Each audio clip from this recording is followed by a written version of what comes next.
का आगाज करते हैं और सबसे पहले बात करते हैं पंचायत चुनाव की। मध्य प्रदेश में पंचायत चुनाव को लेकर सुप्रीम कोर्ट में आज होनी है सुनवाई। मध्य प्रदेश हाईकोर्ट के चुनाव प्रक्रिया पर रोक लगाने से इंकार करने पर कांग्रेस नेता सैयद जाफर और जया ठाकुर ने सुप्रीम कोर्ट में रिट पिटीशन लगाई। दरअसल सरकार ने 2019-20 में पंचायत चुनाव का आरक्षण निर्धारित कर दिया था। इसकी अधिसूचना भी जारी हो गई थी। इस पुरानी अधिसूचना को निरस्त किए बिना सरकार ने अध्यादेश के माध्यम से नई अधिसूचना जारी कर दी। राज्य सरकार ने 21 नवंबर 2021 को आगामी पंचायत चुनाव को 2014 के आरक्षण रोस्टर के आधार पर कराने की घोषणा की। याचिका में कमलनाथ सरकार के वक्त हुए परिसीमन को निरस्त करने, 2014 की स्थिति में लागू परिसीमन आरक्षण के आधार पर पंचायत चुनाव कराने की आपत्ति इस पर जाहिर की गई है, उठाई गई है। इस पूरे मामले में हाईकोर्ट ने 9 दिसंबर को मध्य प्रदेश में पंचायत चुनाव प्रक्रिया पर रोक लगाने से इंकार कर दिया था और अब इसके खिलाफ कांग्रेस नेता सैयद जाफर और जया ठाकुर ने याचिका दायर की है सर्वोच्च अदालत में। हालांकि 7 तारीख को ही रिट पिटीशन दायर कर दी गई थी। 13 तारीख यानी कि आज का दिन मुकर्रर किया गया था सुनवाई के लिए और ऐसे में सबकी निगाहें इस वक्त टिकी हुई हैं सुप्रीम कोर्ट पर कि जब आज इस पूरे मसले पर सुप्रीम सुनवाई होगी तो कोर्ट का रुख क्या कुछ होता है। हालांकि महाराष्ट्र का भी एक केस है आरक्षण के विषय पर ही, तो संभवतः दोनों को लेकर सुनवाई हो आज सुप्रीम कोर्ट में। कांग्रेस नेता सैयद जाफर और जया ठाकुर की ओर से याचिका जनप्रतिनिधि के तौर पर लगाई गई है। कांग्रेस इस पूरे केस में पार्टी नहीं है। सैयद जाफर और जया ठाकुर ने जनप्रतिनिधि के तौर पर ये याचिका दायर की है सर्वोच्च अदालत में। और इसमें जो बिंदु हैं, मुख्य बिंदु जो हैं, वो तो एक तो ये है कि रोस्टर प्रणाली को ख्याल में नहीं रखा गया, यानी कि रोस्टर प्रणाली के तहत, रोटेशन प्रणाली के तहत अलग अलग वर्गों को जो मौका मिलना चाहिए था उसको यहां पर दरकिनार कर दिया गया है। इसके अलावा ये भी बात कही गई है कि जो जिले बाद में बने वहां पर सीमांकन के बिना चुनाव कैसे होंगे। तो ये कुछ ऐसे पॉइंट्स हैं, बिंदु हैं, एक तो रोटेशन को लेकर और इसके अलावा नए जिलों को लेकर इसको समाहित किया गया है इस याचिका पर। अब देखना होगा कि क्या कुछ फैसला होता है। हालांकि तमाम जो अलग अलग नेता हैं जो कांग्रेस पार्टी से ताल्लुक रखते हैं वो दावा यही कर रहे हैं कि कहीं ना कहीं राहत मिलेगी सुप्रीम कोर्ट से। तो वहीं एमपी में पंचायत चुनाव को लेकर आज सुप्रीम कोर्ट में सुनवाई होगी। कोर्ट में सैयद जाफर और जया ठाकुर की ओर से लगाई गई याचिका पर सुनवाई होगी। सैयद जाफर का आरोप है कि सरकार संविधान में पंचायत प्रतिनिधियों को दिए गए अधिकारों को खत्म करना चाहती है। सैयद जाफर के अनुसार प्रदेश में 2 साल से पंचायत प्रतिनिधि बनने की उम्मीद लगाए बैठे लाखों प्रत्याशियों की उम्मीद और उनके अधिकारों की रक्षा सुप्रीम कोर्ट करेगा।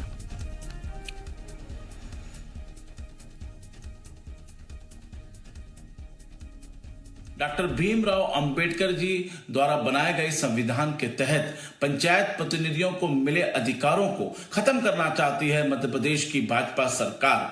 हमें आशा ही नहीं पूर्ण विश्वास है कि supreme court doctor Bhimrao Ambedkar ji के बनाए हुए संविधान की रक्षा करेगी। पिछले 2 सालों से लगातार मध्य प्रदेश में पंचायत प्रतिनिधियों बनने की उम्मीद लगाए बैठे उम्मीदवारों की उम्मीद और उनके अधिकारों की रक्षा करेगी सुप्रीम कोर्ट। सैयद जाफर को अभी आप सुन रहे थे जिन्होंने उम्मीद जाहिर की है कि सुप्रीम कोर्ट से राहत मिलेगी। तमाम तरह के बिंदु हैं जिसको रखने का काम यहां पर किया गया है। आकाश हमारे साथ, हमारे सहयोगी इस वक्त लाइव मौजूद है पूरी खबर पर। भोपाल से सीधे होने का रुख करेंगे। आकाश, आज का दिन बेहद ज्यादा अहम हो जाता है क्योंकि आज सर्वोच्च अदालत में सुनवाई होनी है। किस तरह की रिएक्शंस, किस तरीके की प्रतिक्रियाएं और कांग्रेस पार्टी की ओर से स्टैंड क्या है? क्योंकि देखिए 2 नेता, चाहे वो जया ठाकुर हो चाहे वो सैयद जाफर हो, जनप्रतिनिधि के तौर पर उन्होंने ये रिट पिटीशन दायर की है।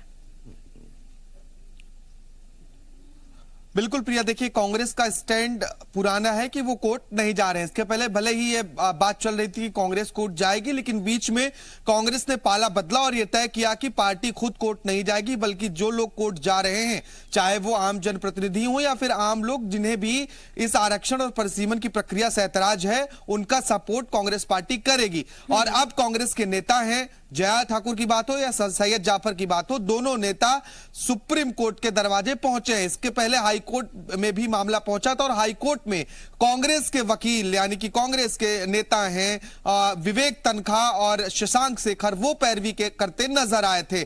यानी कि सहयोग कांग्रेस पार्टी की ओर से किया जा रहा है, लेकिन खुद कांग्रेस इसमें पार्टी नहीं बन रही है, परोक्ष रूप से पूरा सपोर्ट है। आज का दिन जैसा कि आपने भी बताया प्रिया, बहुत महत्वपूर्ण है क्योंकि मामला सुप्रीम कोर्ट में है। आरक्षण को लेकर आज सुनवाई होनी है। आरक्षण की प्रक्रिया इसलिए महत्वपूर्ण हो जाती है क्योंकि सरकार ने एक अध्यादेश लाकर इस बात की जानकारी दी कि नया परिसीमन नहीं होगा और 2014 के अनुसार पंचायत चुनाव कराए जाएंगे। ऐसे में वो पद जो 2014 में आरक्षित थे, उन्हीं पदों पर पंचायत चुनाव होगा। और इसी बात को लेकर लगातार चाहे वो कांग्रेस की बात हो या फिर अन्य नेताओं की बात हो, नाराजगी इसी बात से है कि पंचायत चुनाव में रोटेशन की प्रक्रिया का पालन किया जाए, जिसमें आरक्षण नए सिरे से कराया जाए। और इसी बात को लेकर याचिका पहले हाईकोर्ट में लगाई गई थी, लेकिन हाईकोर्ट ने जब हस्तक्षेप करने से इनकार कर दिया तो मामला सुप्रीम कोर्ट तक जा पहुंचा।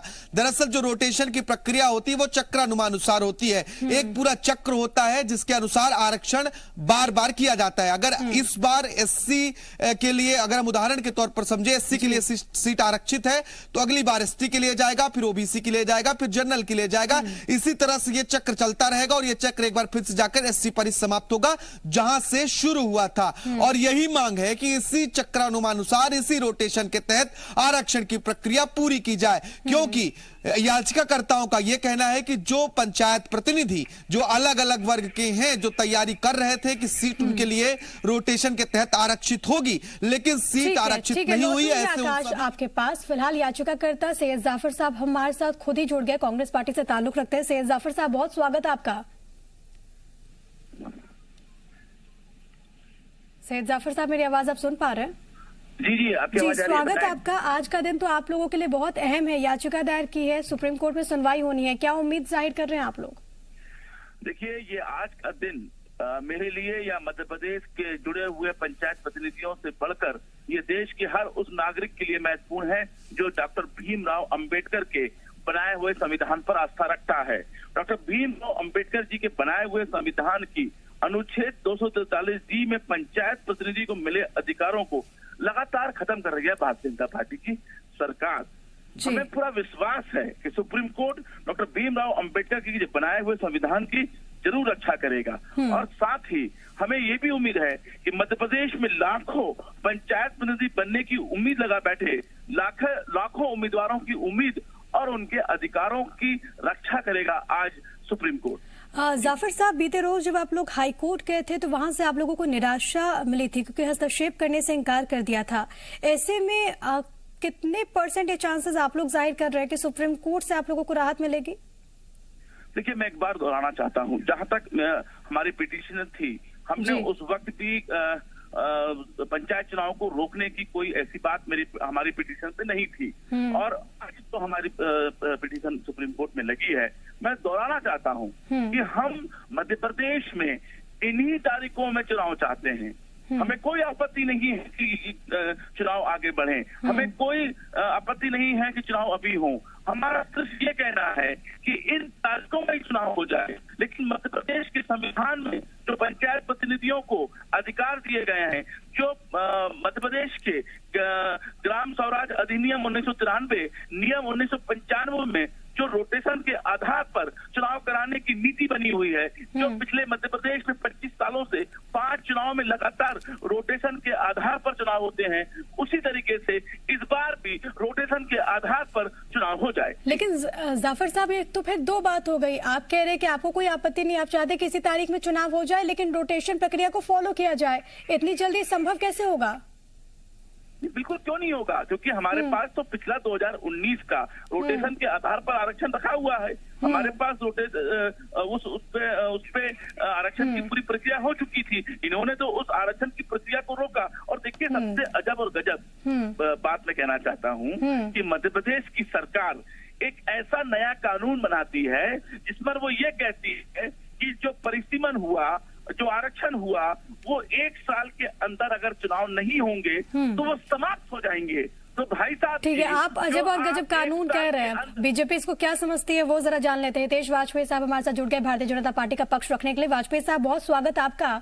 और आज सुप्रीम कोर्ट में सुनवाई होनी है, जाफर साहब को उम्मीद है कि फैसला उनके पक्ष में आएगा, बीजेपी क्या उम्मीद कर रही है? ये सब पूरी तरीके से कांग्रेस एक पॉलिटिकल लड़ाई लड़ रही है। ग्वालियर की लीगल पीठ ने इनको इनकार कर दिया कि नहीं भाई तुम्हारे केस को कोई मेरिट नहीं है, हम कुछ नहीं करेंगे। हाई कोर्ट जबलपुर ने मना कर दिया कि भाई आपकी कोई मेरिट नहीं है, हम कुछ नहीं करेंगे। फिर सुप्रीम कोर्ट चले गए। सुप्रीम कोर्ट भी इनको ये कहने वाला है भाई दो कोर्ट में और लीगल पीठ जब ये कह रही है तो वो लोग ऐसा सोचना है कि मेरिट ऑफ द केस को नहीं देखता है, और उसका कारण बहुत स्पष्ट है। कहीं पर भी कोई संवैधानिक जो प्रावधान है उसका कोई उल्लंघन तो हुआ नहीं है। इनके चिल्लाने से क्या होता है भाई? इनके चिल्लाने से कुछ होना थोड़ा है। तो मुझे लगता है कि ये केवल और केवल बाधा बनना चाहते हैं। हमें अदालत पर पूरा विश्वास है। वाजपेयी साहब, उनका कहना है कि ये फैसला वो तमाम लोग जो कि तैयारी कर रहे थे पंचायत चुनाव को लेकर, आपने ये फैसला उनके अहित में लिया है। देखिए, ये जिनके अहित में लिया है वो आपके टीवी पर है और बचे हुए अदालत में है, विवेक तनखा साहब। तो जो कांग्रेस है वो परेशान है क्योंकि कांग्रेस भोपाल में रैली नहीं कर पाती, वो जयपुर में करती जाती, जबकि प्रदेश अध्यक्ष कमलनाथ मध्य प्रदेश के हैं। तो आप समझ सकती है कि मध्य प्रदेश में कांग्रेस का हाल। आप कह रहे हैं कि कांग्रेस परेशान है, कांग्रेस पार्टी कह रही है कि हम तो कोर्ट जा ही नहीं रहे। सैयद जाफर और जय ठाकुर जनप्रतिनिधि के तौर पर जा रहे हैं। बहुत धन्यवाद आप दोनों का हमसे बात करने के लिए, अपनी बात यहाँ पर रखने के लिए। तो देखिए, तमाम तरह के जो रिएक्शंस है, प्रतिक्रियाएं हैं, वो सामने आ रही हैं, लेकिन आज इस पूरे मामले में सर्वोच्च अदालत में सुनवाई होनी है। अब कोर्ट का क्या रुख होगा वो देखना बहुत ज्यादा महत्वपूर्ण है। तो वहीं राज्य निर्वाचन आयोग की ओर से भी तैयारियां देखने को मिल रही हैं। सैयद जाफर साहब, हितेश वाजपेयी साहब, बहुत धन्यवाद आप दोनों का हमारे साथ जुड़ने के लिए, अपनी बात यहां पर रखने के लिए। तो इस पूरे मामले में आज होनी है सुप्रीम कोर्ट में सुनवाई। और इधर आपको ये बताते चले कि मध्य प्रदेश में पंचायत चुनाव के पहले फेज के लिए आज से जहां पर नामांकन की प्रक्रिया शुरू होगी। पहले फेज में 6 जनवरी को 9 जिलों में चुनाव संपन्न होंगे। पहले चरण में भोपाल, इंदौर, ग्वालियर, निवाड़ी, अलीराजपुर, पन्ना, नरसिंहपुर, हरदा और दतिया में चुनाव होना है। राज्य निर्वाचन आयोग के निर्देशों के अनुसार सरपंच, जनपद पंचायत और जिला पंचायत पद के प्रत्याशियों को अपने नामांकन पत्र के साथ ही सभी देनदारियां चुकाने का प्रमाण पत्र देना होगा। सभी प्रत्याशियों को निर्वाचन की घोषणा के पहले के वित्तीय वर्ष के दौरान सभी देनदारियों के संबंध में नो ड्यूज सर्टिफिकेट देना होगा। ऐसा नहीं करने पर नामांकन ही रद्द कर दिया जाएगा। तो आज से जो नॉमिनेशन की जो प्रक्रिया है वो यहाँ पर शुरू होगी। आकाश हमारे साथ, हमारे सहयोगी लगातार बने हुए हैं। आकाश, देखिए, एक तरफ तो सुप्रीम कोर्ट में ये पूरा मामला, दूसरी तरफ राज्य निर्वाचन आयोग की ओर से भी तैयारियां देखने को मिल रही हैं। नामांकन आज से शुरू। बिल्कुल, आज से नामांकन प्रक्रिया शुरू होगा और 6 जनवरी 2022 वो तारीख है जिसका इंतजार लंबे समय से पंचायत प्रतिनिधि कर रहे थे। और पहले चरण का चुनाव 6 जनवरी 2022 को होना है, जिसके लिए आज से यानी कि 13 दिसंबर 2021 से 20 दिसंबर 2021 तक नामांकन की प्रक्रिया की जा सकेगी। आज से प्रत्याशी अपना नामांकन कर सकेंगे, वो किस पंचायत से चुनाव लड़ना चाहते हैं। बहुत महत्वपूर्ण है कि जो प्रत्याशी जिस पंचायत से चुनाव लड़ना चाहते हैं उस पंचायत क्षेत्र में कोई भी ऋण बकाया नहीं होना चाहिए, कोई भी जो है वो बकाया शुल्क नहीं होना चाहिए। उसकी पूरी नो ड्यूज राज्य निर्वाचन आयोग को नामांकन पत्र भरते वक्त सौंपनी होगी। और आज से शुरू होने वाली प्रक्रिया 20 दिसंबर तक चलेगी। 23 दिसंबर ये तारीख है जिस दिन नामांकन पत्र वापस लिए जा सकते हैं, यानी कि जो जिन प्रत्याशियों ने नामांकन भरा है, अगर वो चाहते हैं कि अब उन्हें चुनाव नहीं लड़ना या किसी को समर्थन करना चाहते हैं तो अपनी नामांकन प्रक्रिया को वापस ले सकते हैं इसी दिन, यानी कि 23 दिसंबर को ही पंचायत चुनाव चिन्हों का आवंटन भी हो जाएगा। अलग अलग प्रत्याशियों के लिए करीब दर्जन भर चुनाव चिन्ह तैयार किए हैं राज्य निर्वाचन आयोग ने।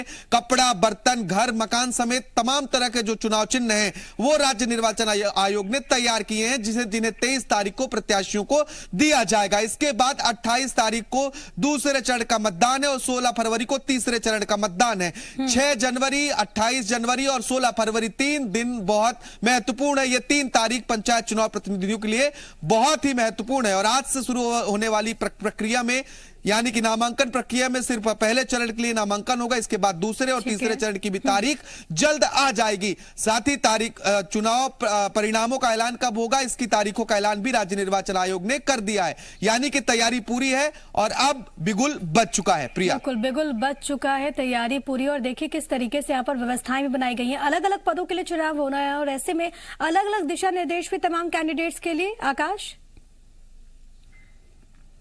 बिल्कुल अलग अलग दिशा निर्देश हैं, क्योंकि त्रिस्तरीय पंचायत चुनाव होंगे, यानी कि 3 चरणों में चुनाव किए जाएंगे। पंच, सरपंच और पंचायत सदस्य, ये 3 पद होंगे जिनके लिए चुनाव होने हैं। और इसी बात को लेकर आज से नामांकन की प्रक्रिया शुरू हो रही है। 14 तारीख को जनपद पंचायत सदस्य के लिए, यानी कि कल की तारीख में आरक्षण की प्रक्रिया भी राजधानी भोपाल के केरवा डैम के पास की जाएगी। एक पद के लिए आरक्षण होना है, अन्य पदों के लिए आरक्षण का जो पेच है वो फंसा हुआ है। और तैयारियां अब अंतिम चरण में है, क्योंकि चुनाव की तारीखें नजदीक हैं। दिसंबर का महीना लगभग आधा बीत चुका है और जनवरी के पहले सप्ताह में पहले चरण की वोटिंग है। और तमाम जो दिशा निर्देश हैं, चाहे वो कोविड गाइडलाइंस की बात हो, चाहे फिर अपने नामांकन पत्रों में तमाम जानकारियां जो प्रत्याशियों को हैं वो राज्य निर्वाचन आयोग को देनी है, उसको लेकर सभी दिशा निर्देश पहले फेज के लिए राज्य निर्वाचन नामांकन आयोग जनवरी में चुनाव होना है, फरवरी में ये संपन्न हो जाएंगे त्रिस्तरीय पंचायत चुनाव। बहुत धन्यवाद आकाश आपका तमाम बातचीत और जानकारी हम तक पहुंचाने के लिए।